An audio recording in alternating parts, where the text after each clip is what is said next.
All right, we are live. We're live and ready to start. Okay.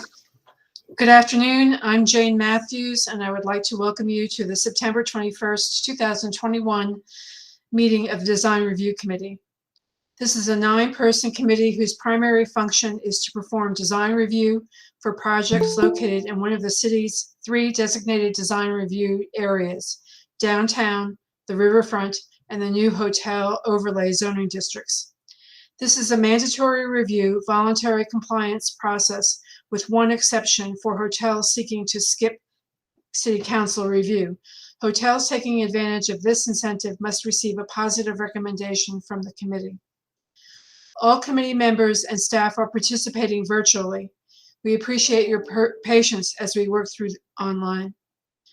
We are streaming live on our Virtual Engagement Hub, which is accessible through the Virtual Engagement Hub link on the front page of the City of Asheville's website, and also linked on the Design Review Committee's page. You can also watch the meeting on the city's YouTube channel. We also have an option for the public to listen live by phone by calling 855-925-2801 and enter code 9410. When we get to the public comment section, you may dial the same number and press *3 if you want to speak. For those of you out there today with us, welcome. I will now go through and introduce all the committee members who are participating virtually. Please make sure to mute your microphone if you are not speaking when you have a question or would like to speak. Unmute your microphone and use the raise hand function, which is at the bottom of the screen, and I will recognize you to speak. And please remember to mute your phone after you are done speaking. Committee members, as I call your name, please say a quick hello. Jeremy Goldstein. Hello. Kimberly Hunter. Here. Brian Moffitt. Hello. Ben Williamson. Hello, everyone. Vice Chair Robin Rains. Hello. Okay. We have a quorum. To help the audience follow along, I'll state each section of the agenda aloud and do a roll call for each vote if there is a vote to be taken. Additionally, I ask that committee members raise their hand to speak, and I will call upon them. We will begin with our administrative items and any unfinished business. And currently, the only administrative item we have is approval of the minutes of the September 16th, 2021 meeting. Has everybody reviewed that? Are there any additions or corrections? I move that we adopt the minutes. Is there a second to that motion? I'll second. Okay, we have a motion, a second. And again, I'll call the roll for the vote and just indicate by saying aye or aye or nay. Robin Rains. Aye. Jeremy Goldstein. Aye. Kimberly Hunter. Aye. Brian Moffitt. Aye. Ben Williamson. Aye. And myself, aye. The minutes are approved.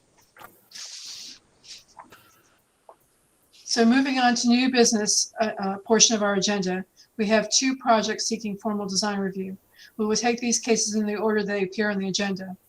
Staff will kick things off with a short presentation, after which the applicant or their design team members will be invited to speak. Once presentations are done, we will also pause to take any public comment, but I may need help remembering that.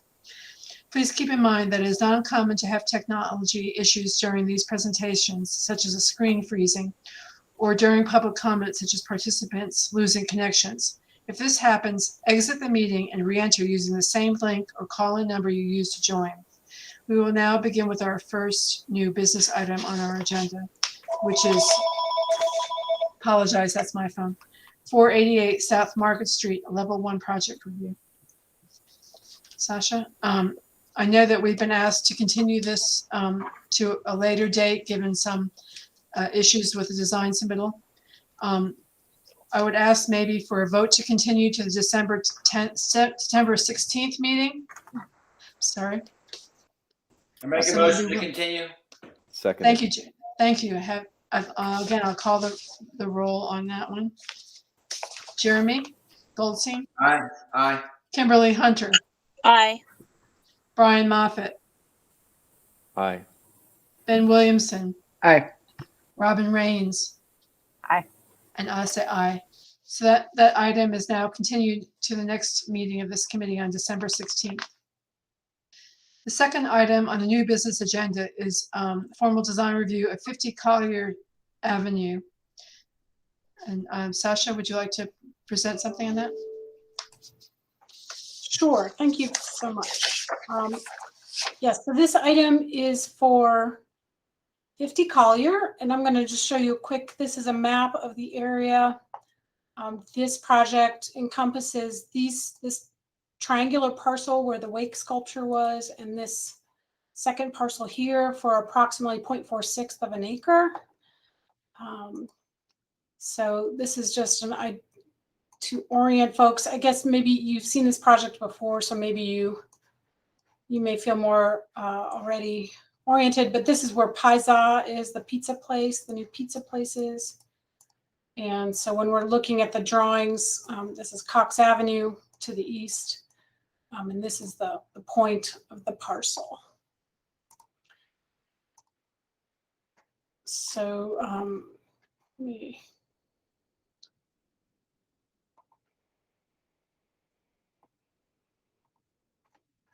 sorry, my computer is not happy, clearly.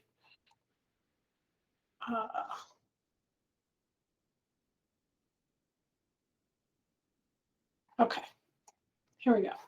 So this is a site plan of the building. It's a triangularly shaped building. There are 10 or wider sidewalks on both sides.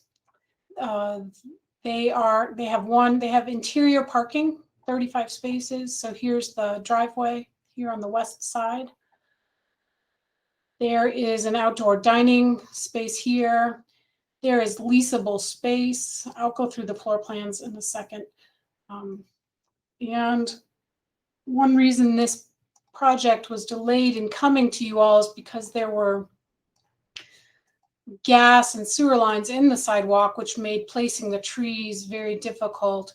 So this project has been to alternative compliance and received approval. And basically they are able to place all the street trees.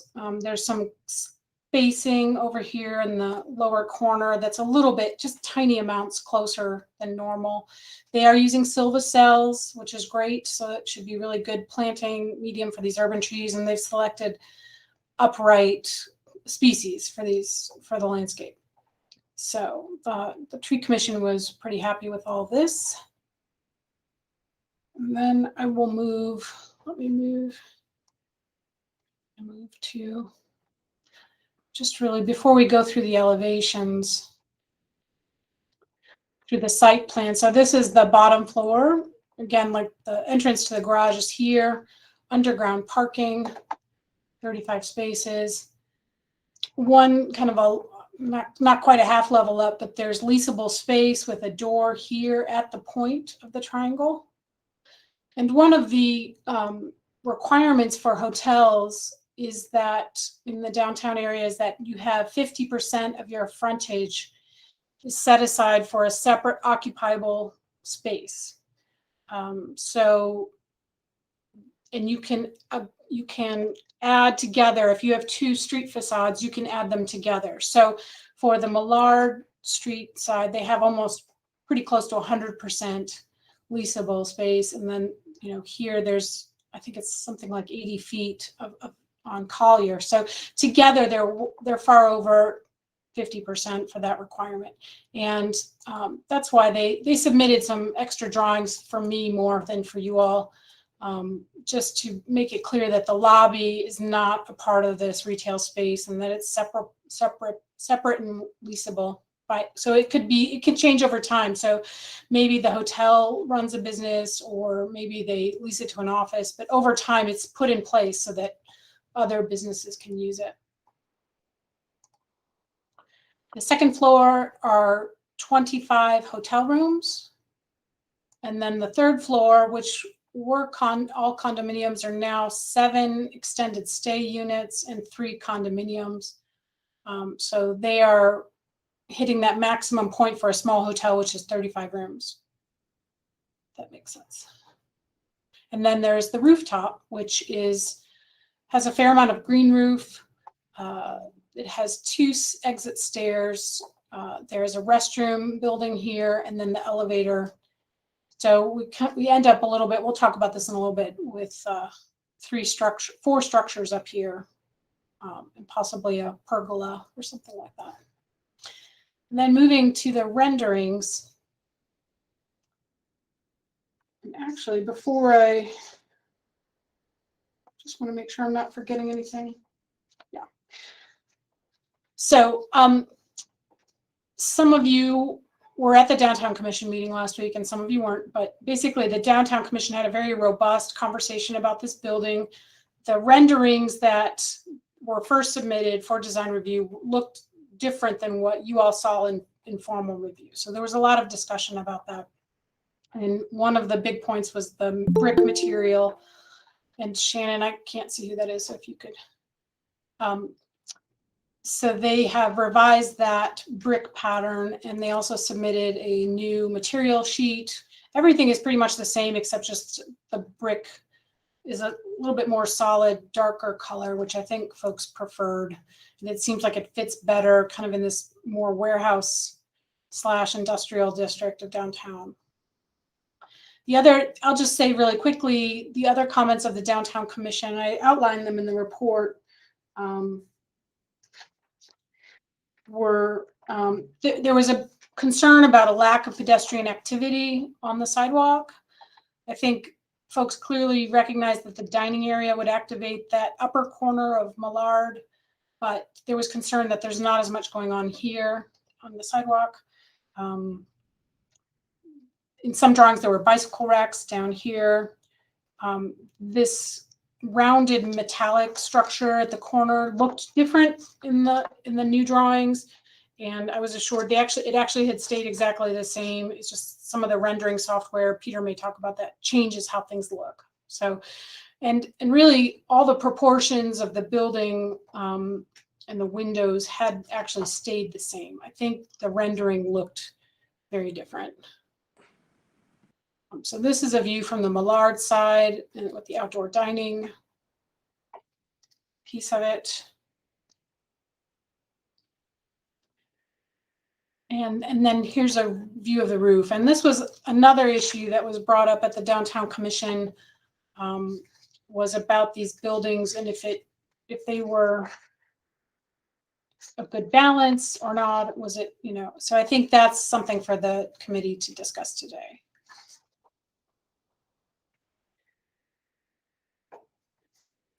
Let's see. And then this is the Collier side. And after really studying these drawings, I kind of understood the commission's reaction about the sidewalk. And I think, and I made this recommendation in my staff report, I really think that some sort of attention to these pedestrian entrances. This is the hotel entrance and this is the condo entrance, I guess, to get up to the 3rd floor. But I really think that if there were some kind of either signage that was 3D, that was kind of coming out of the building, that could really help, something unique, and that would go along kind of with this style of the building, or a canopy.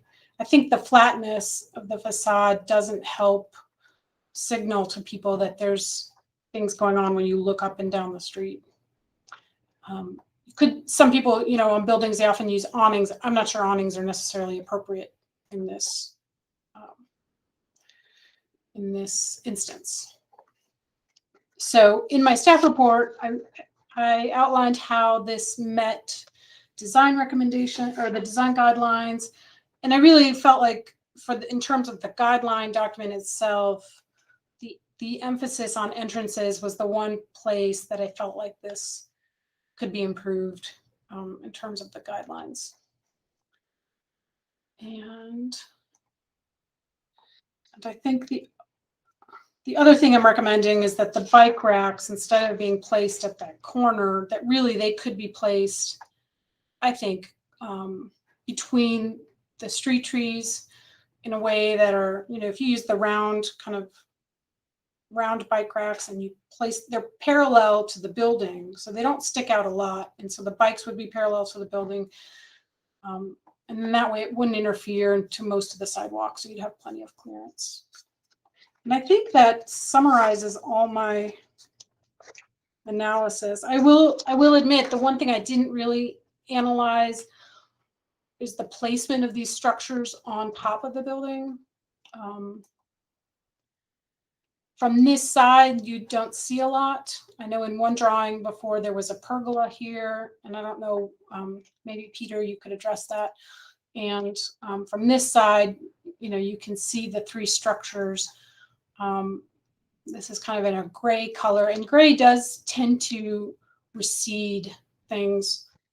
But they're allowed by code, and we don't have any guidelines. The guidelines really say we want you to screen mechanicals, have it integrated into the design and all of that, but there aren't any guidelines that address this specific issue. So with that, and just there's the materials as a reminder. With that, I will stop there and ask Peter Alvarez is here. John Kinnaird, the engineer, is here, and Rob Dull with Sitework Studios is here. If you have any comments, Peter. Well, Sasha, this is Peter. I want to take a minute to thank everyone for volunteering their time to be here today to review our project. Several questions have come up, and I'll try to answer them the best I can. The first, let's talk about this view here. The intention of the round element was to be a nod to how brewing is done, and this is supposed to symbolize a large brewing vessel. And we think it's an appropriate element for this part of downtown Asheville, since the project is going to be called the Brewery District, and it is in the South Slope. So imagine this as a repurposed, fairly large vessel that's used for brewing. And we think it's a fun element to have in a building of this type, and feel that it works well with this part of downtown.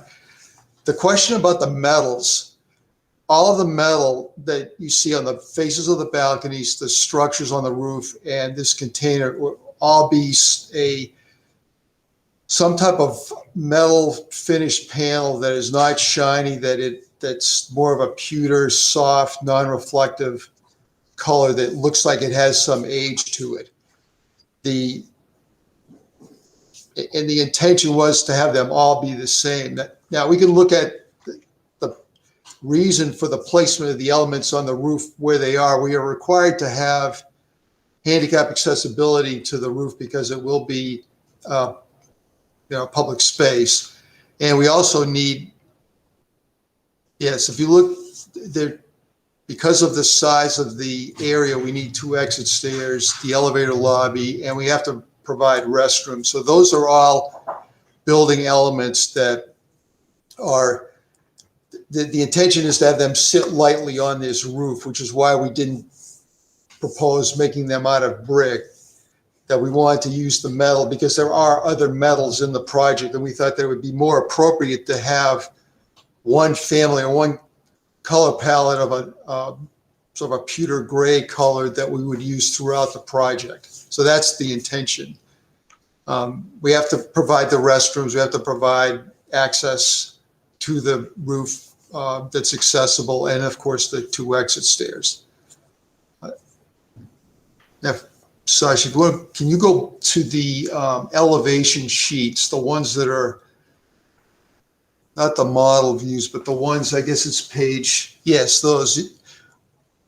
What we're proposing here is, and I want to make sure everyone, confirm this with everyone, that the window placement that you see here, it's pretty much the same number and size of the window configuration that we showed several months back when we first met with the design review committee. So none of that has changed.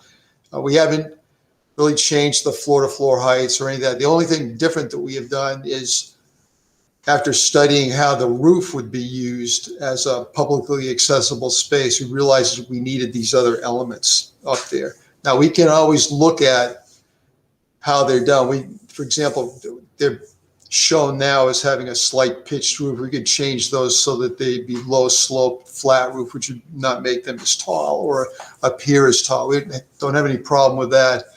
But we feel that keeping that metallic color and having it match the balconies and the vessel element at the point of the building are appropriate colors. The sidewalks, they're of course 10 feet wide. They will be well activated once tenants are in on the first floor. The intention is to have a lot of different types of activity. There'll be at least a small coffee shop at the point. There'll be a small restaurant or cafe up on Millard on the high side.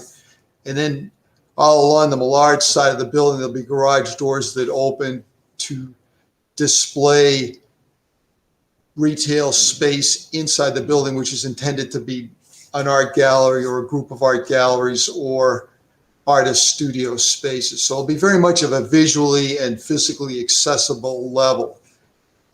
So in terms of the concern about that, that's something we feel we're addressing. Now, what always happens in trying to adjust floor levels with the street is because our city is on sloped land. We're going to have situations where the sills are not going to go all the way down to the street, but we feel there's enough opening and enough activity here that it will create that sense of pedestrian interest and have a nice transition between the inside and the outside spaces on the first floor. Peter, in this drawing, can you specify which ones are the garage roll-up doors? Are they the ones, these three on the right? Yeah, the ones that have the hashed X mark, those are the ones that are open. That's helpful.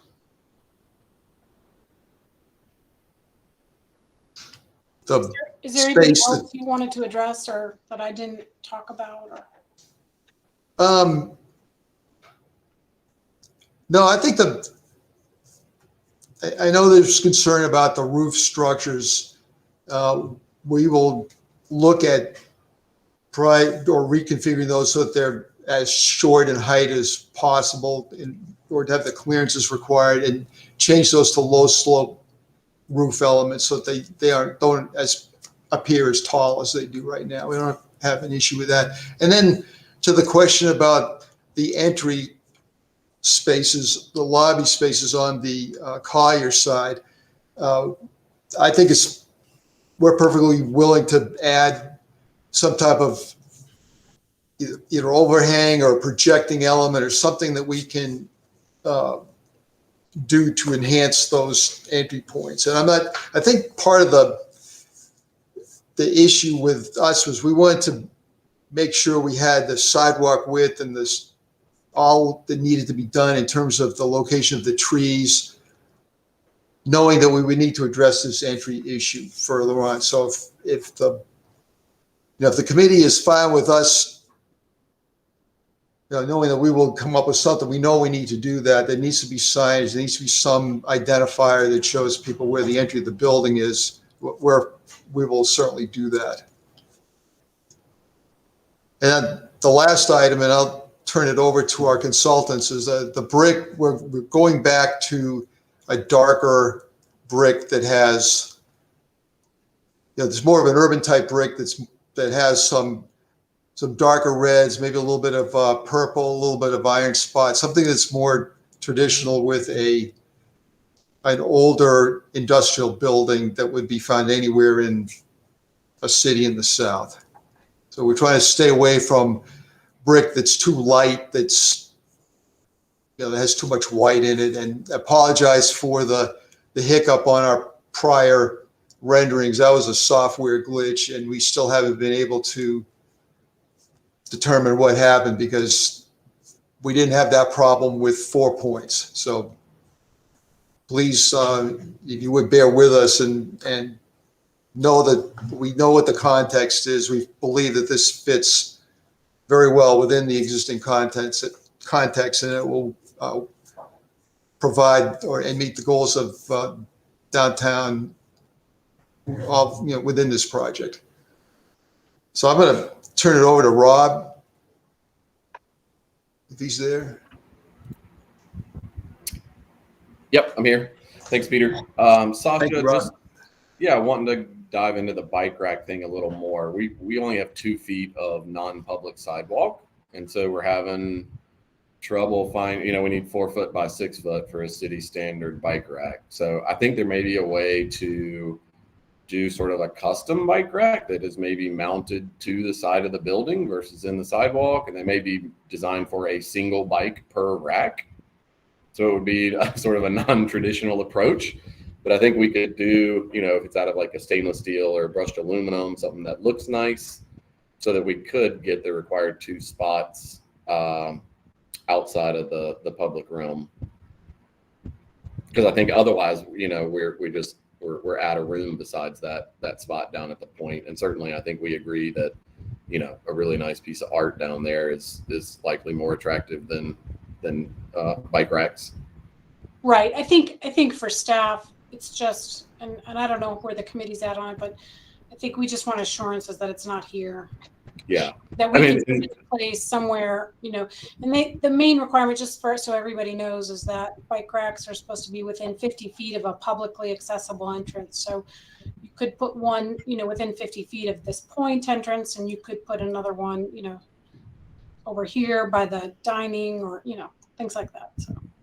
Yeah, I think that's something that Peter and I can put our heads together. Again, it's just going to be non-traditional. It's not going to be the round rack mounted in the sidewalk, because we just don't have the room to keep the bike out of the public sidewalk. But I think there's probably a pretty cool solution to that that we can follow up on. Yeah, and I did check in with Ken Putnam, and he agreed with me on that, and so I think we can work out a solution for that. Yeah. Excellent.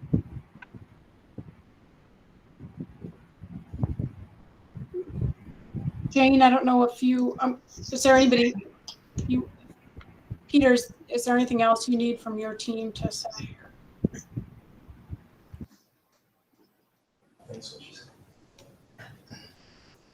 Sasha. Hey, I'm sorry. I was on mute. Did you ask me? Is there anybody else from your team that Speak. No, that's. Okay. Yep. So then I would turn it back to the committee if you have any questions for the applicant or staff.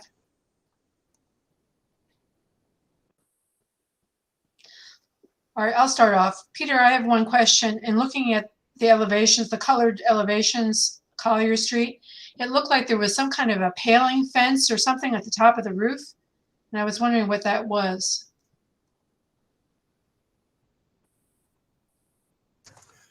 The long horizontal pink, the pink elevation, Sasha, the colored. Oh, okay.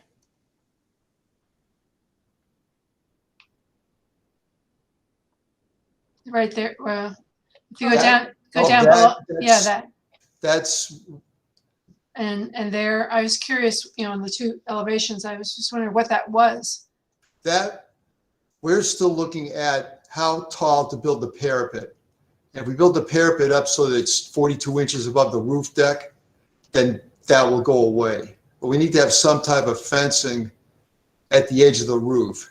And I'm not sure what that would be yet, but I think our preference would be to raise the parapet up enough so that we don't need to have any additional equipment screening or fencing. Yeah, your section showed it at 42 inches, I think. Yeah. So I assumed that was the railing, the security, protection for people on the roof. Yeah, it's just something that was a holdover from the older elevations, because we don't want that there. Yeah, So, yeah. It stood out to me as something I didn't quite know what it was. I mean, Yeah. It looks like something I'd see on a farm, a paling kind of fence on a farm, yeah, let's get rid of that. Okay. Thank you, Peter. Any other questions of the applicant from the committee members?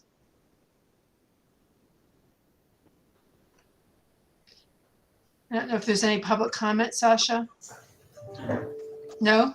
Thank you. Oh, let me look real quick. Okay, thank you. I always forget that, so, I'll let you- There's no one in the phone queue for this. okay, thank you.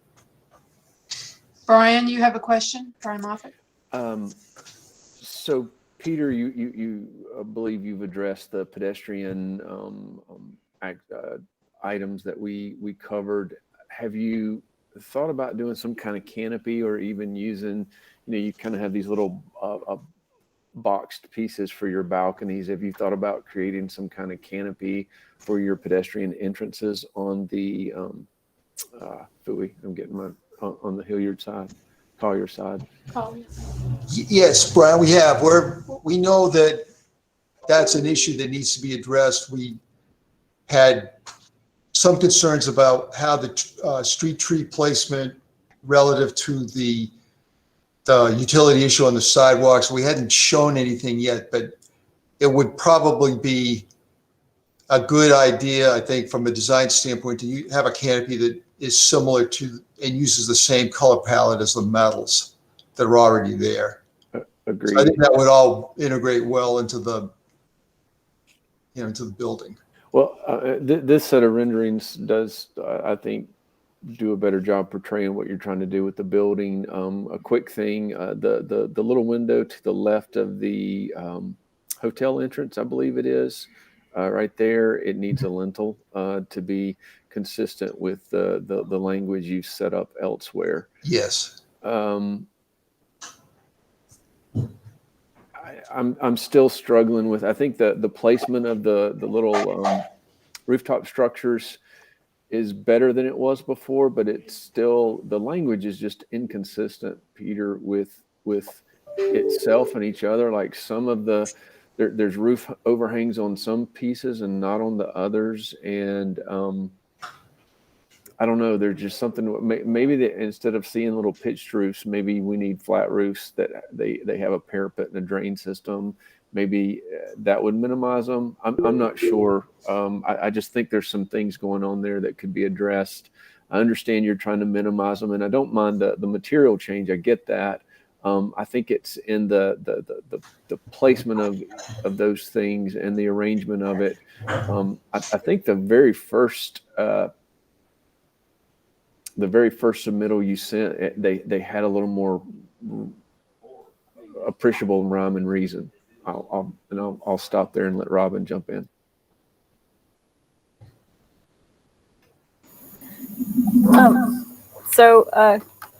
I wonder if if this could help the roof too. The edge on the roof coping is black, and I don't know if it's intended to be black, but it's very stark. So it creates a disjoin between those roof structures, and I think makes them stand out even more than they would. So I don't know if something like that could help, but the edge of the roof stands out quite a bit. And I also had a question about the soldier coursing. Is it gonna stick out to 3 inches? No, we did that. Robbie, the intention is to, to have that flush. We had to project it so that it could be seen in the rendering. So the idea is to have it all be flush, and that the second and third floor would have jack arches over the windows, and all the lintels on the main floor, since they're wider, would be either C channels with a plate or I-beam with a plate, something that's metal, that's steel. And I like the idea, if we make the coping at the roof line the same color metal, then again, that will all tie together. So I like that idea. And yeah, and to Brian's point about the height of and the shape of these things, we'll make them flat. We'll get rid of the overhangs. We'll make them as short in height as we can in order to have everything fit. knowing the elevator part may need to be a little bit taller than the others, but there's no reason why they don't need to be pitched. We were just playing around with what that could look like. But if the group is in favor of having it be flat roofs, we're fine with that. Well, I'm thinking, I'm looking at this, I'm rendering right now, and if they had more to do with this front piece, I hesitate to call it the beer can, although I think that's what you guys have referred to it. But if it's a brewing tank, it's not a beer can. Brewing, okay, Right, brewing yeah. tank, yeah, brew tank. If if there was a similarity in the detailing between those pieces, then it would make more sense to me.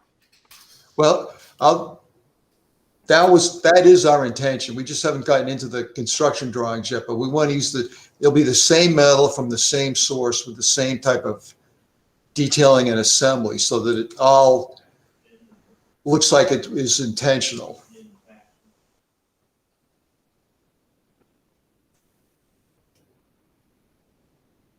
The coping on the edge of those structures now, I don't know why it turned a different color. It's not supposed to be that. It's supposed to be the same color as the rest of the pewter colored metal.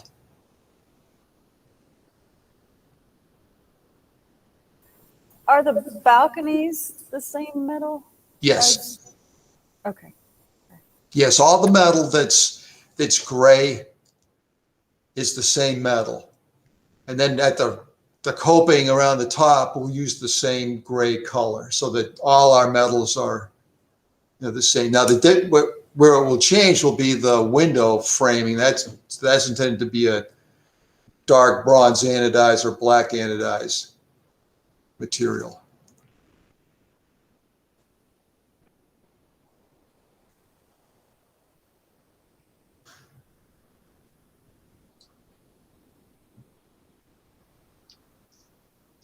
Any other questions?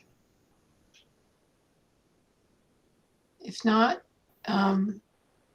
is there anybody who'd like to make a motion?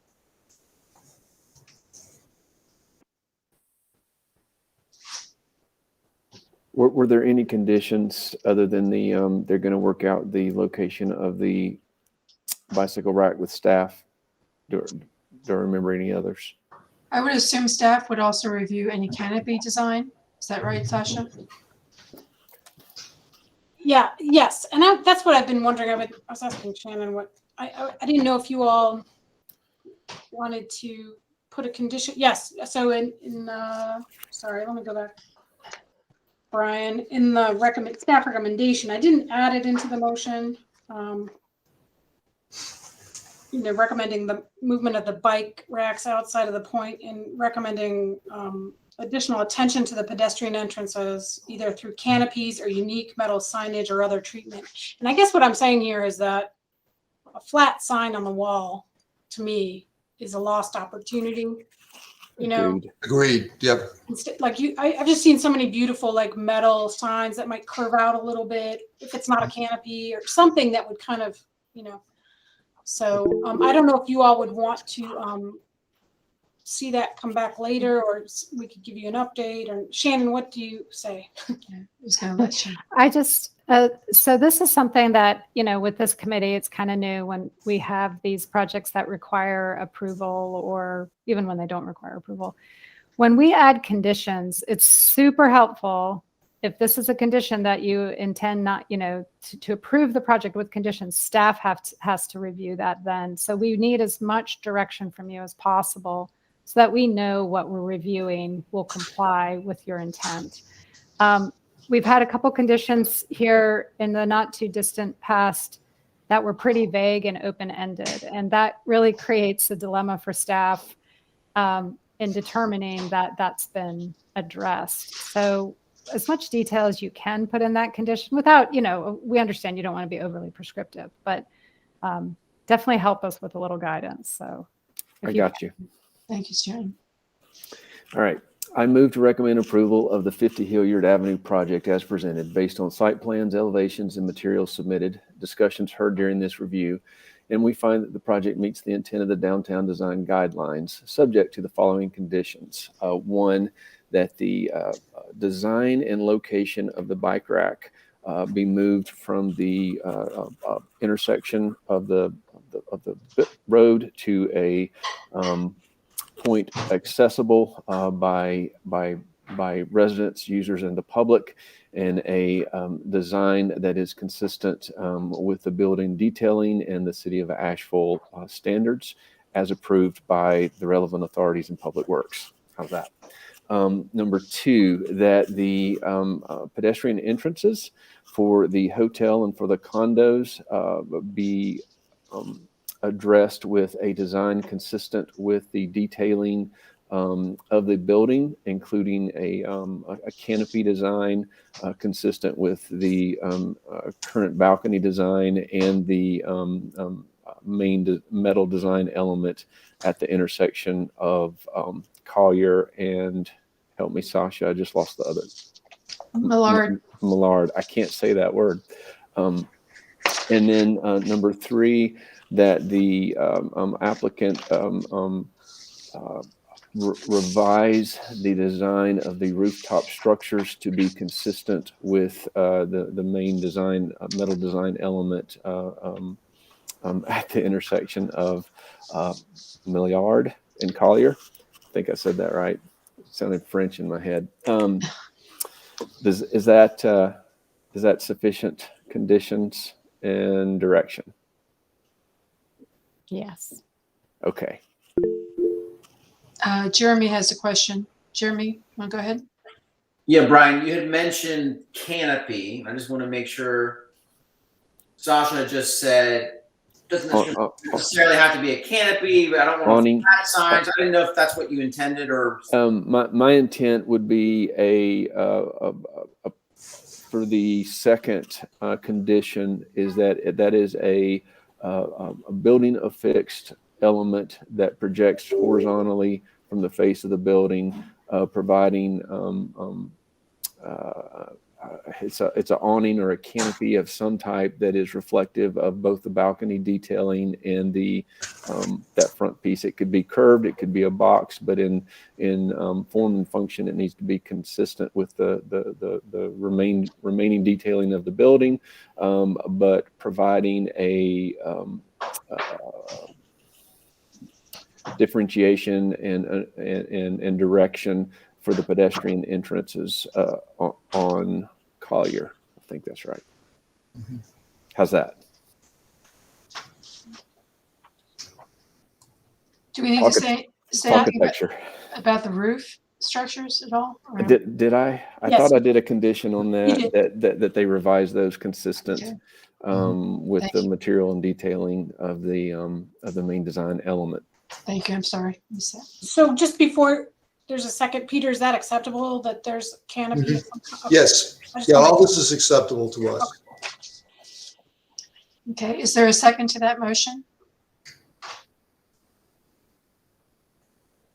Hearing none, I guess I'll second it. Okay. I'll call the committee's members' name for a vote, aye or nay. Robin Rains. You're muted, Robin. Hi. I was trying to hit the button. Okay. Jeremy Goldstein. Aye. Kim Hunter. Aye. Brian Moffitt. Aye. Ben Williamson. Aye. And myself, aye. The motion carries. Thank you, Peter. Thank you, team. Thank you all very much. Thank you. Okay, the next item on new business is informal design review, and we have two projects that are coming before us today.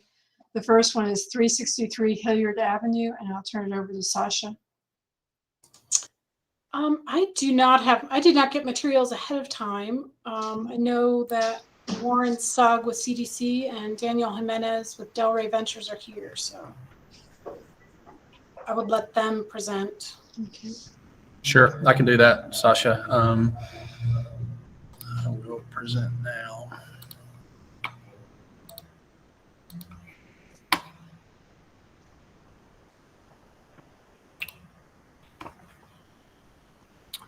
Everyone's seeing the screen okay? Yes. Okay.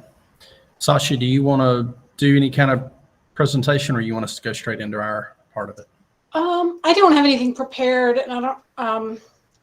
But I guess I will say this is the same development group that developed Patton Place Apartments at the corner of Patton and Clingman, north of here, and they have, I believe, site control of this site. And Warren can go over the size. This would be a conditional zoning. And it's here at the intersection of Hilliard and Clingman.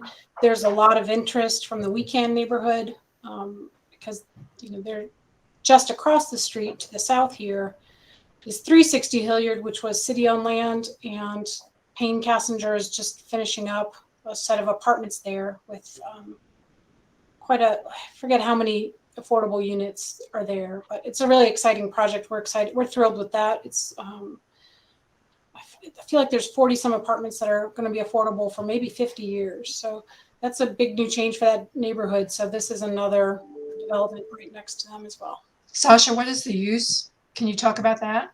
What's proposed? For this, Warren will talk about it. It's residential use and I think in some mixed commercial. Great. Well, I'll take it from there then. Yes, this is at the corner of Hilliard and Clingman. So Clingman going north-south on the page, and Hilliard going right, left, east, west. As Shannon or Sasha had mentioned, the Patton first development is just off the page to the north here. So Patton Avenue is just off the page. We do have Pearl to the east of the site. There are basically an existing gravel parking lot that's there today, plus a couple buildings that would be part of the plan and would be demoed as part of the development. One thing that is currently staying, or a couple things that are currently staying, is the post office. Most of you may know where that is. That is just to the north of us on the other side of this alleyway, and it would be remaining right now. And then there's 3 residential structures along Pearl that would be remaining as well. Those are the 3 remaining between existing Patton project and this current one. High level, we would have buildings along Hilliard and along Clingman. We will have some commercial space that would be activated from the Hilliard side. We would have a apartment building that would be at the corner of Pearl and Hilliard, which would be a 3-story building, about 36 units. And then we would have the remaining parts over top of the commercial, as well as over top of the podium parking, that would be residential units. So we've got about 201 parking spaces, and I think we're roughly about 12 to 13,000 square foot of commercial, and I think we're at 194 units, I believe. Warren, can you zoom in at all a little bit? Absolutely. Thank you. And just so you know, your cursor's on the Duke property for whatever reason. Yeah, it's the problem of having 2 screens and me looking at one screen versus where you guys are. What I'll do is I'll put it over on the other screen. I won't be able to see you all anymore, but I will. You guys still seeing it now? Yes. Okay, great. Now is my cursor over where it says building 1? Yes. Perfect. We fixed the cursor issue. With this project, it is a CZ, and we did make CZ submittal yesterday to get into that process. We have had a pre-app meeting with the city a month or so ago, and we'd even had some informal discussions with city staff on this development. We've likewise had a neighborhood meeting. We did invite not only those owners and tenants within 200 feet, but we also invited a couple of the neighborhood groups that we had cross-referenced with the city as being part of that discussion. By and large, the neighborhood meeting went well. That we got good informed discussion and questions, and we're able to sort of respond to some of those and sort of keep some of it in mind for as we're going through design. A couple key things I'll bring you to, and then certainly have the stuff which we're really here for, which is the design review. We do have a larger sidewalk and pedestrian area here along Hilliard. I'm going to zoom into it a little bit. So we are proposing the 10-foot required sidewalk along Hilliard. But with building placement and what all we're trying to do here, we actually have another about 12 feet of space that we believe is a real amenity and something that these commercial spaces, whether they ended up being shops or restaurants or anything, there's an outdoor use here that could be a real activator, and I think it's a nice feature to it. Access points along Hilliard and along Pearl. And we have internal circulation, but there's no connections onto Clingman. And then from there, I'll just go ahead and zoom down to the elevations, which is what everybody here probably really wants to talk through. And I think Mark with Klein is on here, and he can certainly speak a lot more to the elevations and materials and all that good stuff. But you are seeing the Clingman elevation to the bottom of the page. You're seeing the Hilliard elevation to the top of the page. The common point, if you will, would be this edge that I'm circling now, and this edge over here is sort of the turn point. So you've got Hilliard that's going away from you right here. Questions of me before I sort of turn it over to Mark and answer any questions you all have of the project or the design so far? So my only question, Warren, is on the elevation on Hilliard. I noticed that all the doors open out onto that widened sidewalk you were touting. And it seems like that's a contradiction. Maybe the doors should be recessed into some kind of an alcove so that people don't get hit by the doors as they're walking along that sidewalk. Possible, but I'll go back to this and say, yeah, they certainly could open.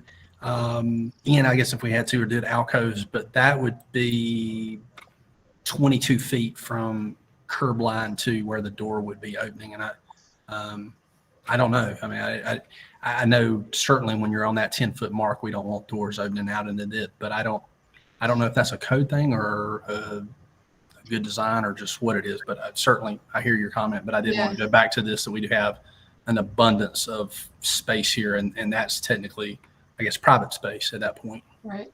Well, I guess what I'm saying is that extra space is great, but it's really not usable if the doors open into it, having been hit by many a door downtown. So understand. Would there also be information on the other smaller building on Hilliard and Pearl? Okay, there. Yeah, so the next page has the Pearl elevations of that building and a sort of a third elevation perspective of the parking deck side or the interior side. You would be coming in from the driveway here. I think Mark and I need to talk some more. I think this may be more openings and maybe more of the columns rather than solid, but we can certainly talk through it today. Today is, I guess, the informal, and then we would be back before you for a formal after we take some notes.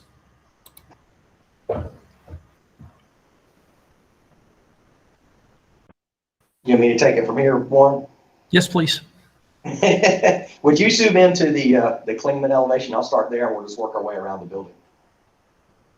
Actually, let me see if I can get rid of that. That'll make it a little better. There we go. Well, first, I appreciate everybody's time today.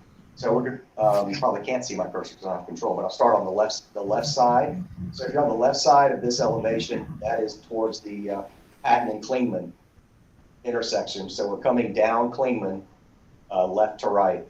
And you'll notice that we're at grade, and the grade starts to fall away pretty quickly, as anyone that's ever driven down Clingman knows. So we took that opportunity to put the parking behind that grade. So in the plan, you saw podium parking, but that is not going to really be exposed at Clingman. All of our, yeah, there you go. Yeah, it's sitting up under there. It'll be below grade. So that won't be exposed because we wanted to we want to activate both streets and get as much glass on those streets as possible and get eyes on the street, so to speak, and try to make it as pedestrian friendly as possible. So that was a conscious decision to get that parking underneath the building and below the grade so that we don't have to see it. The What you're looking at now is all apartments. That's going to be 4 stories of apartments over the podium parking. Down to the right, where we turn the corner on Hilliard, it turns into the retail spaces. And right now, you'll see that with a lot of times you see these buildings get a little bit larger. It's very easy for them to become very horizontally oriented. So we made conscious decisions to bring some vertical elements and vertical grouping into these buildings to not only break them up so you don't have one giant facade, but also to accentuate the verticality and some vertical elements, so it doesn't look like we have horizontal layers continuously down the street. Now, as far as materials, we've got it pretty well labeled there. Definitely brick masonry at the base, and maybe a little higher. We haven't gotten through all of that yet. And for the upper levels of a fiber cement product, and we're thinking color is going to come into play here as well. We don't foresee any bright, crazy colors, but I think we want to stick with more of the muted kind of colors that will obviously pleasing to the eye, but that we can use the color to differentiate our spaces as well, to kind of to break up and accentuate the corners and the vertical elements and the horizontal elements. So Warren, will you go to the Hilliard elevation?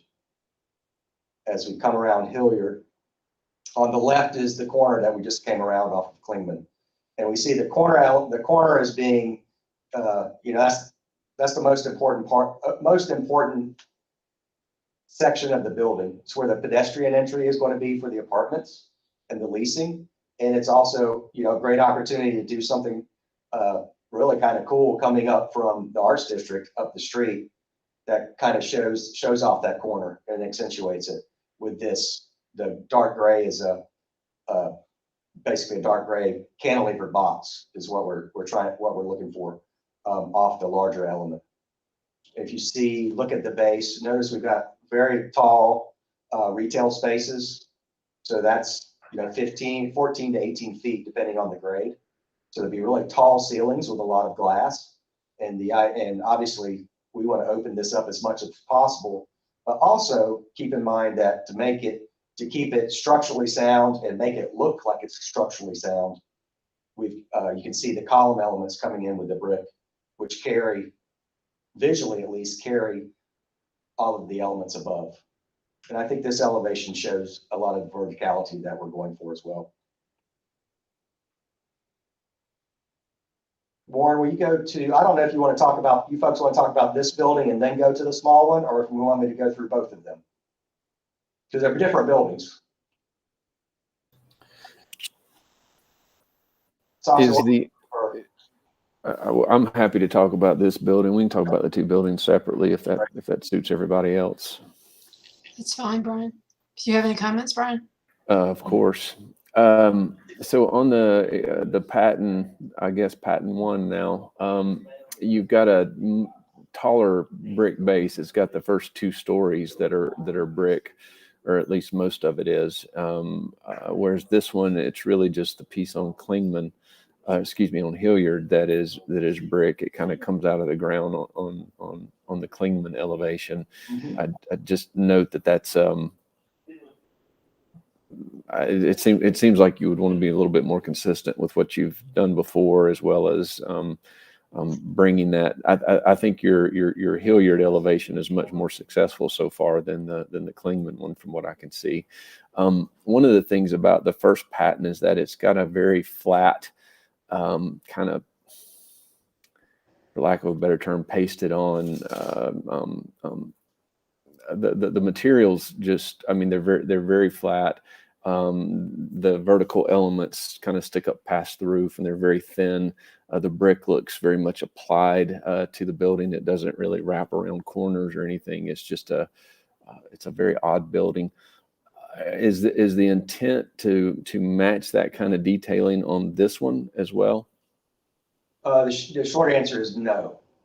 If you look, and I'm glad you brought that up, Brian. Thanks for the question. Look at any of the balcony conditions. Mm-hmm. You can point to one of those. There you go. So the balconies actually, great. The actual balconies conditions actually extend past the face of the building to create some depth. And above those, we're envisioning a sloped metal roof so that the parapets on either side of those balconies will return back to the bigger roof and create that depth that we were missing on pattern 1. Yes. Yeah, so Very good. creates the vision of a solid element. Okay, perfect.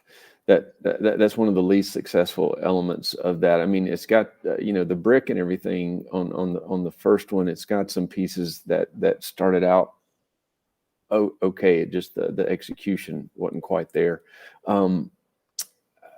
Okay, so I think I can kind of see a little bit about what you're doing, but there's still that clingman elevation still feel. And I realize you're making everything. You've got some rhythm, and it's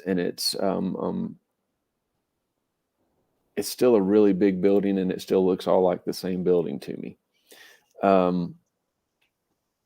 And I don't know if that's at least until you get closer to Hilliard, where it begins to feel like a, you're introducing the board and batten. You've got that corner piece, and I know you want to make that corner special.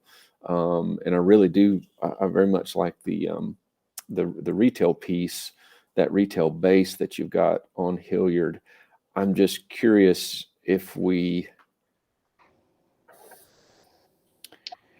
want it to be this long. I mean, even though you've put a lot of work into this, creating these different vertical elements, they still feel they're all this. I mean, still all the same building. I'm wondering if you start introducing things like in a couple places, you've got these stairwells where you've got a break in the building. You've got the 3 little windows and then the door below.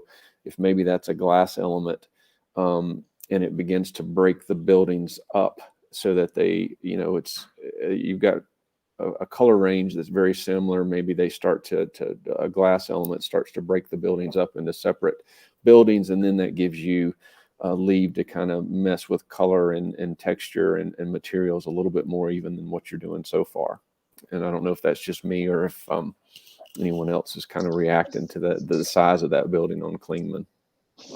Well, I'm sorry, can I ask a quick question, Brian? Because I'm hearing you. So with the idea of having the 2 ends kind of being bookends and separate, and then the middle being its own thing, is that kind of that's what I'm feeling like. So when I look at this building, I'm seeing a gestalt on the corner of Clingman and Hilliard, and then you've already got that natural break in the plan and in the elevation. I'm assuming that's a stairwell. Looks like one. Yeah, right there. Thank you, Warren. And then there's another one, kind of on the other side right there. There's a break in the 2 buildings. Yeah, right there, where it feels like you could start to go, okay, this is a building and it's got its, and maybe they're relating to each other, but they can be more different, so that it doesn't feel like just one humongous building, but you really are breaking it up into different buildings. Right. Okay. I'm just throwing from the hip here. yeah, I'm going to add some design input as well. As this committee knows, I'm not a big fan of fiber cement siding at all. I just don't think, Brian, you're laughing, but to me, it's not an urban material. And It's why I didn't say anything. I'm particularly disturbed about the board and batten use of it. I mean, to me, that is not urban at all. And I know what you're trying to do, something's different at the corner, but to me, that's all wrong. I don't know if that's just my take on it. It's not urban at all. I don't know if anybody else feels that way. Give them some examples of your urban materials, Jane. That'll help. I mean, you talked about the use of the brick at the base, expanding it on the Hilliard side. I mean, that seemed like, a good use of trying to get that material. I mean, the problem I have with the patent project that was mentioned, I mean, I wasn't on any committee reviewing that, but, the faux wood elements to me are disturbing. And again, not very urban, not very downtown material wise. And I would rather see, I hear you saying colors, but having, having materials that are more masonry would probably be more beneficial. And I know Jeremy, I don't want to monopolize this. Jeremy, you have a question or comment? Yeah, quickly, because I'm not the architect, but maybe I have my rules, confused, but isn't there a requirement to have sort of that masonry or brick or something on the pedestrian level going down Clingman? So at least that for the first 2 stories or something like that, a certain level before you would go to a fiber cement? Is that a requirement, or did it used to be a requirement? No, the only requirement we have is you can't use EFIS on the first floor. Okay. It's in the one of the master plans, or it's like a recommendation, I think, but I don't think it's a requirement. So this is, Jeremy, where we get into UDO can require certain things, but we can't really require. This is where the mandatory review, voluntary compliance stuff comes in. We can't really require specific things like that, but we can say, that's not consistent with this, that, or the other. Okay. Does that help? Yep. Thanks. Jeremy, I think what you might be thinking about is there's a requirement in the UDO to make a street wall. That's not the right term. Somebody help me here, but like you go up a couple stories and then have a cap. Yep. Okay. That's a street wall. Yeah. I think that's or the step back at the maybe street what wall. yes, I think that's kind of what you might be thinking of. That is often where people will change the materials, but it's not really a requirement. And the street wall is, I think this is outside of the core of downtown. So the street wall is supposed to be set by the width of the right of way. And I think this might be, and it's a conditional zoning. So I think the right of way has a funny, it jigs and jags around here a little bit on Hilliard. So they might be going above the street wall height a little bit for part of this building. But council has the ability to approve that. And I want to concur with Jane that I would prefer this to be an urban building with urban materials and urban detailing than a suburban apartment building in terms of its materials and detailing. And if I may, I'm thinking of the Cassinger site you guys referred to at the beginning. The materials of that building, to me, of more of a lay person, seem to be a lower cost material that could be justified because it's an affordable housing component. And so if this is not going to be restricted with any affordable housing components necessarily, then maybe you spend a little more money on urban material. Just a thought, but the one at the corner feels very suburban to me. I want all of our people to have good materials, even the ones in affordable housing. But yes, I hear what you're saying. I agree with that, Brian.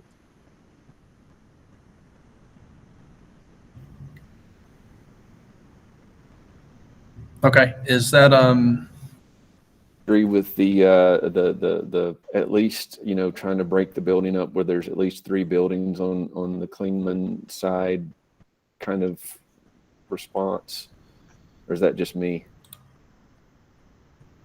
Are there any requirements? Didn't we just deal with this with the hotel at Woodfin about maximum length before you break up the building? It's over 75 feet. And what's the length of this? I think that's only when you're over 75 feet, though. Oh, in height. Yes, sorry. So when you're a lower building, we don't have that limit.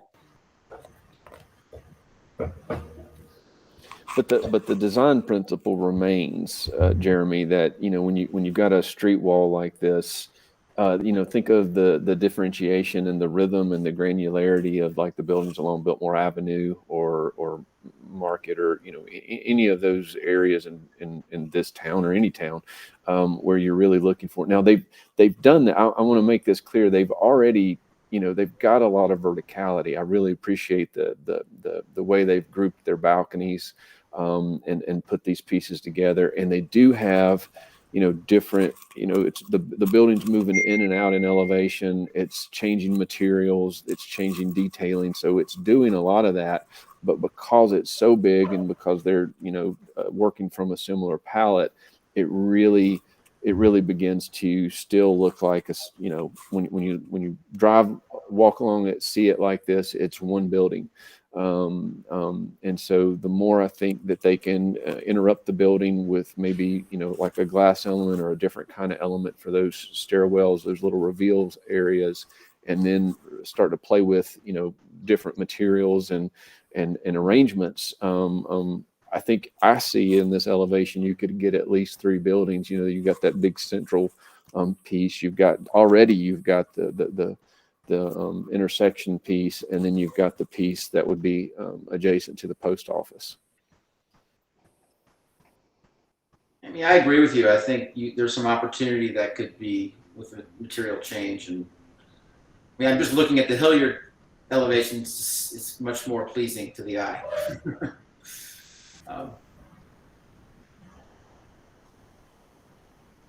Although Right. even on that one, I would still use that stairwell that they've got as a break, and then the building on the right, I would make it a completely, it would be. I mean, maybe it's masonry all the way up, and it's its own thing, a la Public Works building or something like that. Warren, do you want to move to the next building so that because we've got another item behind y'all too. I'm so sorry, Sasha. No, you're fine. I think I appreciate your comments, Brian. I like them. You zoom in on the Hilliard elevation there, Warren.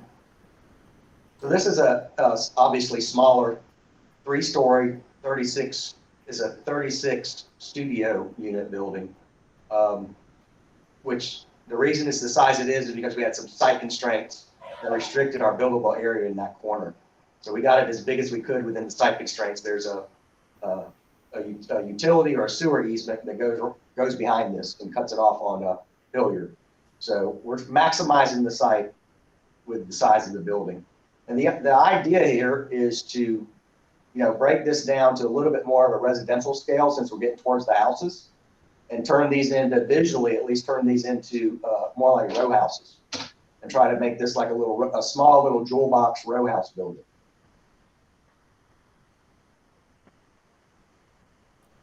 Then do it and make them all different, and this is be like little brownstones. Exactly. I mean, we've got stoops out on the front of them. We can vary the materials and the colors. Yeah, but I think what you're saying, Brian, is maybe doing them like all brick instead of and board each one different. True brownstones. Mm-hmm.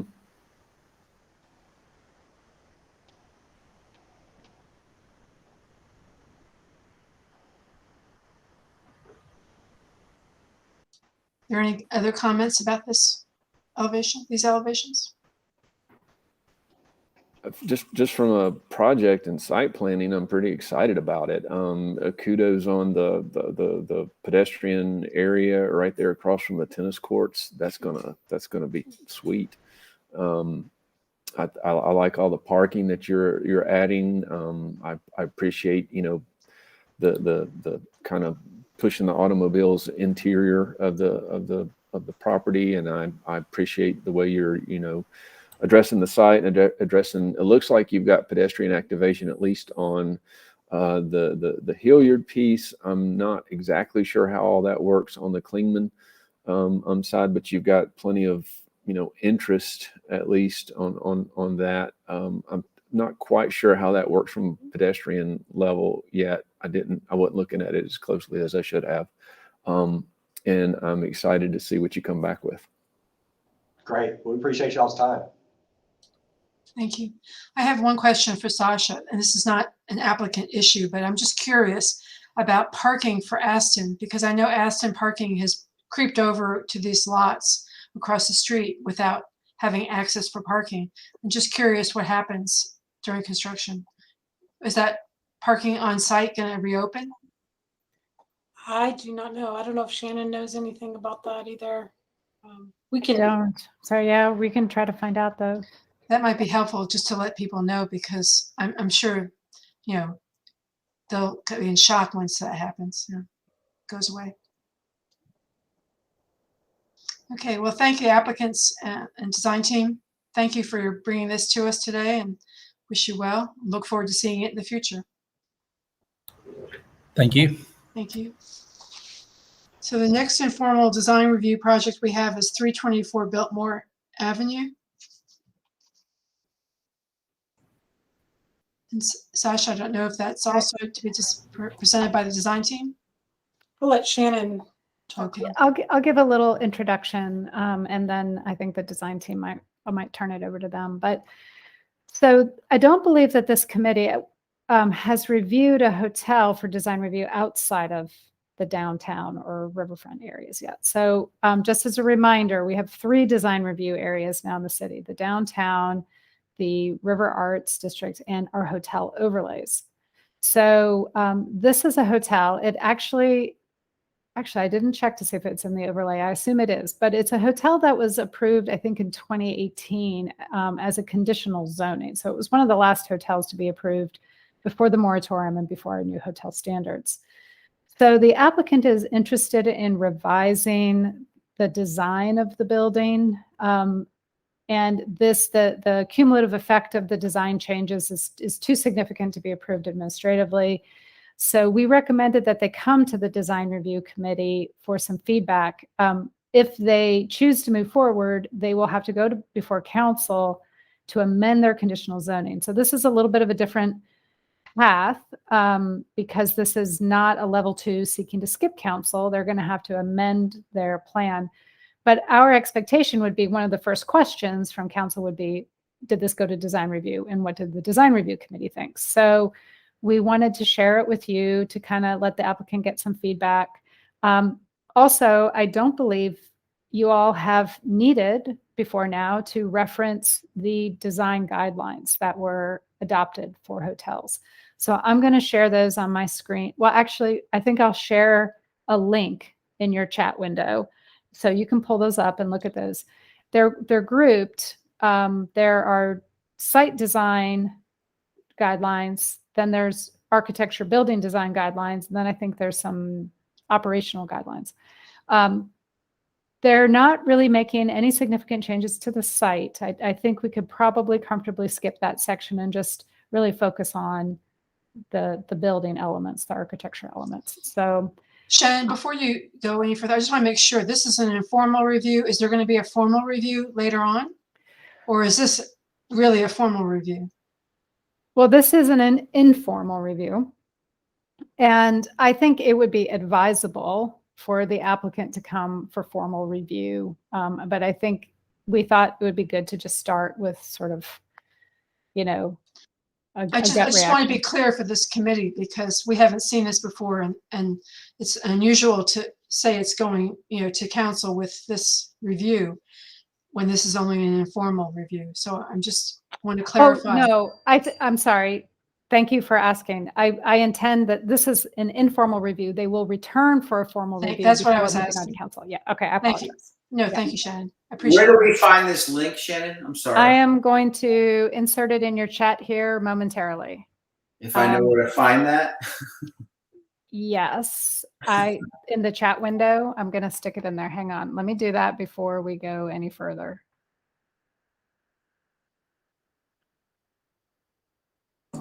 Will you also email it to us? Sure.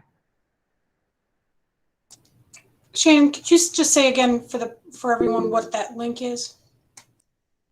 It is a link to the hotel design guidelines. Now, these are guidelines for hotels outside of the downtown and River Arts area. So I've just dropped that link in your chat. So if you all are on PCs, you can open that up, and we will also email it to you all. And Jeremy, the chat is should be on the right-hand side of the. I found it. Thank you. I can also share my screen and show it to you. I was just going to say for the public. Yeah, let me do that. You can find those on our website at asheville.nc.gov/DRC if anybody wants to reference those in the future. And Shannon, you said that these rules are for outside. There are different rules for downtown and the River Arts District. This is for Yes. things that are not in the downtown or the River Arts District, correct? Right. Okay. For those areas that have their own design guidelines, we would refer to those. But because the areas outside of the CBD and the RAD are multiple different kinds of zoning districts, they all don't have their own set of design guidelines. We use these. Now, I will say these were kind of an early, this is our inaugural foray into design guidelines for hotels outside of the CBD and RAD. So these are not intended to be a finished product. As we have all frequently discussed, updating design guidelines is a high priority. So this is just another set of design guidelines to consider. So you can see I've shared on my screen in case there are members of the public watching. So as I mentioned, the guidelines are grouped in categories. So the first set are the site design guidelines, and then we have these building design guidelines. And then I also thought it might be helpful to kind of share an image of what was approved by council back in 2018. So here you can see this is the Residence Inn. It is located across the street from what was formerly called the Lee Walker Heights community. It's now, I think, Maple Crest. And then there's that city-owned property that is between Maple Crest and Biltmore Avenue. So gives you some site context if you're familiar with that area. Are there any questions for me before I turn it over to the applicant? Okay. All right. Thank you, Shannon. You're welcome. Monarch, are you? Hey, Shannon, this is Warren again. Oh, Warren? Okay. Yeah, I don't have a whole lot to add here on this one. We do have Erica with ODA, who is the architect on the project, and she can go into a little bit of it, but I will give some context and sort of add to that. Yeah, this project went through a formal CZ before moratorium times, so a couple years ago, and it's been entitled since then. It's actually gone through some construction drawings, and then pandemic hit and all the other good things.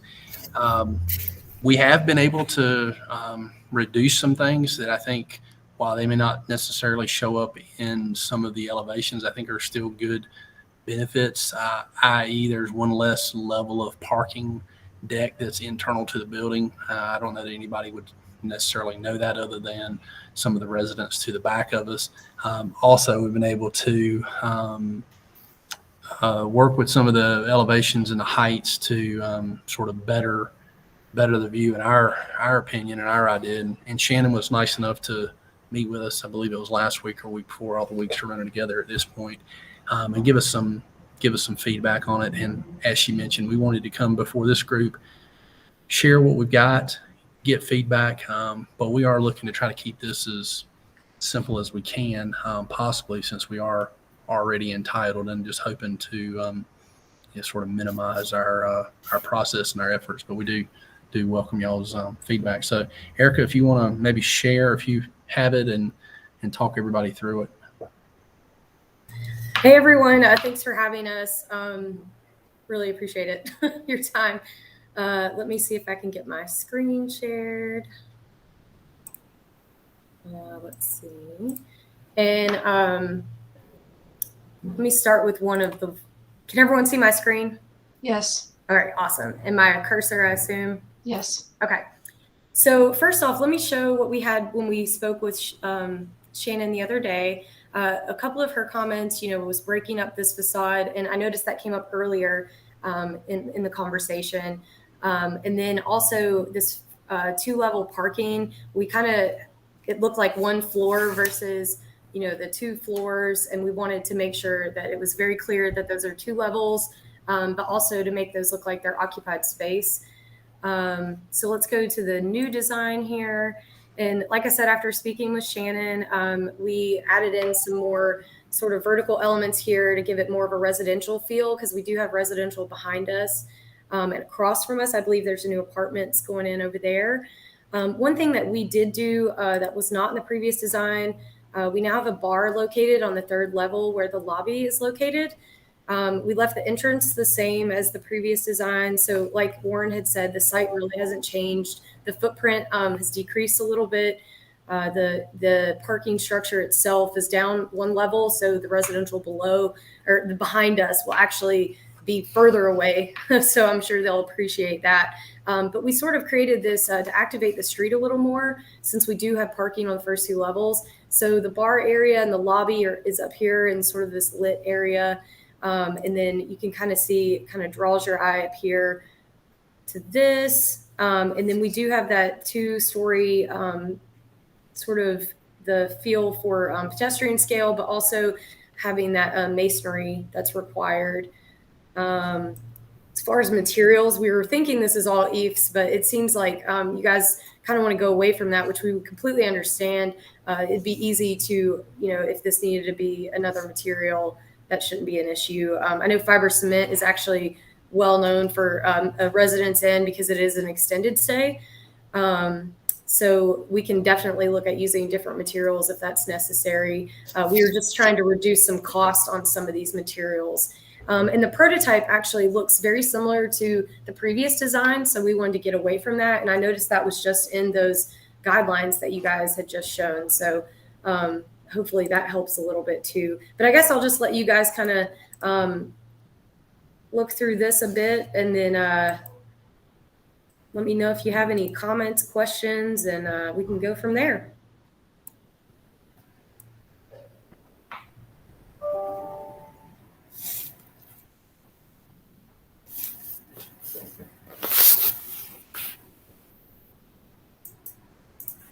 I don't know if you're in shock or you like it. Well, having not seen it before, I was just trying to digest it, I think. Yeah. Well, and it is very different from the previous design. So, Monarch came to us and, he wanted something a little more out of the box. And like I said, less prototypical. So we kind of went that direction. We also wanted to make sure that the street view, because I actually went to AB Tech. I'm from Asheville originally. My parents are still there. I love it. But anyway, I used to drive by this exact empty lot every day. And, I assumed that we would want the views from the sides to be just as approachable as well. So here's the view coming towards Mission Hospital. And this is the deck. You can't even see it because we have the sort of curved area here. That's that quick ramp. And then coming from the other direction, you're going to get this nice view as well. And do you guys want to look through the plans also? Would that help? I'll let the commission decide, but I think the footprint of the new proposed building is actually slightly smaller than the previously approved project. So in terms of what needs to be reviewed and approved by council, that's not one of them. So I'm going to recognize Robin Brains, who has a comment or question. Hi. I think this is an improvement over the first design. I like it better. The image that we just saw had a blank wall, and I'm trying to orient myself. Is that a pedestrian way? Because that's one of the. This is the road that leads up to that neighborhood, residential neighborhood beyond. It's White Fawn. White Fawn. Mm-hmm. Okay. So does that fall into the facades visible from a public way should avoid the use of blank? Okay. Yeah. So I see that as a problem. Okay, so we can clean that up. We actually just did this rendering, so it's good feedback. Okay. Would it be helpful for the commission just to very kind of quickly go through the different, because I know these hotel guidelines are new for you. So Yes. Would it be helpful just to kind of go through them one by one and just you guys can give them sort of your response, or what do you think?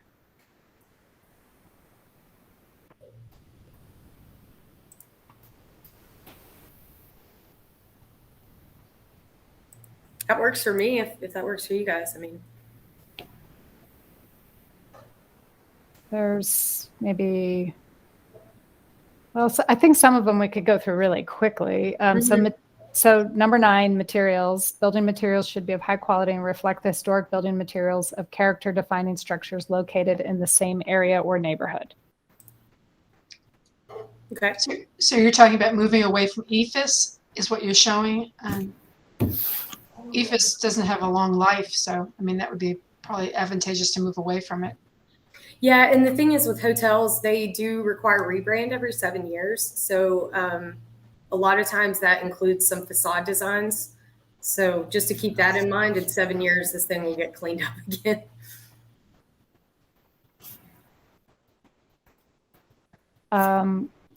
Okay, if there are no other comments about materials, we can move on.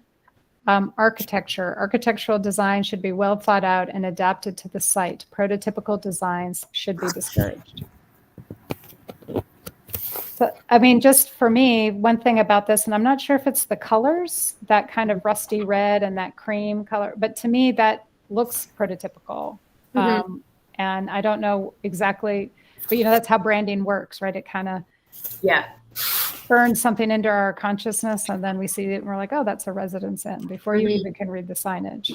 So are those like sort of brand colors, or is it something else about the building that? So they are brand colors, but if that's the one thing, if we need to change that, I don't think we're stuck with those colors. And as I mentioned, the previous design was actually more like the prototype, because it does have more of that sort of vertical fiber cement all over it with pitched roofs everywhere. And it's more of, it looks like a house more so, because it is extended stay. So we did kind of get away from that. And I'm glad we did, because that is said not to do prototypes. So, but like I said, if the color is an issue, we can definitely look at that. Well, I would ask the committee what they think. Awesome. Oh, raised hands from Robin and Brian Moffett. So Brian, you want to go first? I guess I want to. I can. I think Robin, I'm taking her place. Don't mean to. A couple of things. So this, I agree with Robin. I like this. This is not as offensive as the previous one. The massing's pretty interesting, but I've got a couple pieces that just are hitting me wrong. One is in the image on screen right now, the cantilevered piece with the 2 off-colored columns. Something's not jiving on that. It's like I don't know. It's like you needed to prop it up, and so you stuck a couple of toothpicks under it, and it's not really engaged with the site or with the design that you've done in other places. Either it's got to be less of a cantilever, or the supports need to be more integrated with what you're doing in that building. I generally like the way you've broken up with that glass piece and with the void form underneath the that main central piece. I can see easily where the pedestrian and the vehicular entrance is. When you tried to break up that the piece on the left-hand side of the current image with those 2, by not bringing those down and engaging that the way it kind of interrupts what you're doing vertically, and so I still read it all as a single building. If you really want to start breaking up the building, you would need to bring that down to the ground. There's vertical pieces or that some kind of verticality in the design. You could change the design at the base, but it needs to be similar. I don't know if anybody else is seeing that or reacting to it. And then I would just agree completely that you've got to address that the facade as you're heading out of downtown. Yeah, that one. You've given a lot of attention to the other corner, but we've got to address this corner as well.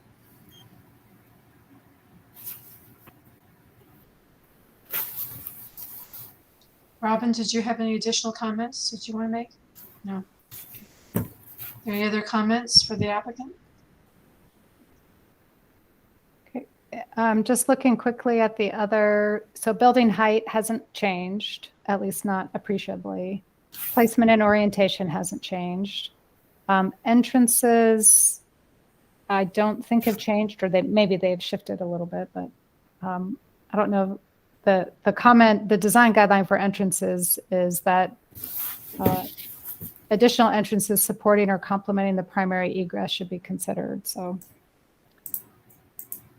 lighting should be subtle and artfully designed, not to be designed to attract attention to the building or site. So I think that works. Careful attention should be paid to unwanted light trespass onto adjacent properties. I think that would be more a concern at the rear of the building. Building signage, identification signage attached to the building should be creative and balanced with the architectural features of the building and should not dominate the facade. Colors should complement and be compatible with the building materials. The use of internally illuminated panels is discouraged. So I don't know if there's any thoughts about the signage. Fenestration should be well planned and incorporated. Attention should be given to window placement that considers the sun's path at different points of the year. Blank walls have been discussed. And there is structured parking, but it is already screened. So those appear to be the main things, the architecture. On the open space, what kind of open space are you guys providing on this project? I see the piece on the corner. You know what I'm asking, Warren? There's some internal amenity type space, and a lot of that was what was captured first round. I think all those are still integrated into this time around. If I would make a suggestion, Warren, is that you incorporate the current proposed requirements for the 5% open space, specifically, just show that you're meeting the intent of what the task force has proposed. It looks like you'd meet that with everything, including the seating. You know what I'm talking about. Are you familiar with that? Have you looked at it at all? As long as we could get some internal and external use of amenity spaces, I think we could get there. Okay, I would just make that a not a condition, but just a recommendation, since you're going to have to go back to council, that you are kind of complying with the direction that's going.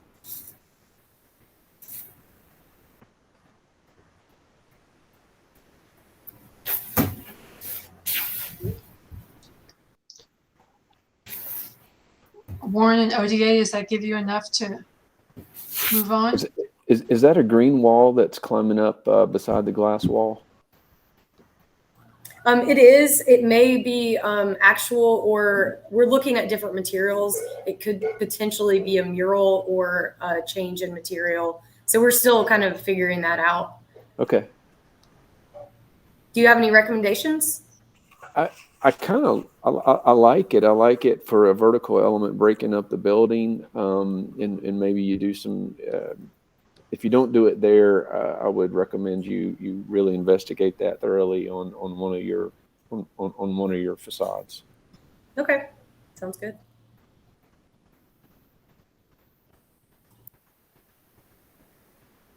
Great. Thank you Thank to this you all. group for hearing us. And then Shannon, if we could just maybe catch up over the next day or so and understand next steps. Thank you all. Thanks, everybody. Thanks. So is there any public comment on this or any of the other things that we've talked about, Shannon? There is no one in the queue. Okay. That's the last item on our agenda. And if I can get a motion, I guess we can adjourn. I'd like to move we adjourn. Is there a second? Second. Thank you, Jeremy. And I'll just call the roll again. Robin Rains. Aye. Jeremy Goldstein. Aye. Kim Hunter. Aye. Brian Moffitt. Aye. Ben Williamson. Aye. And myself, aye. I thank you all and thank all the staff and the applicants for a good meeting. Thank you. Thanks, everyone.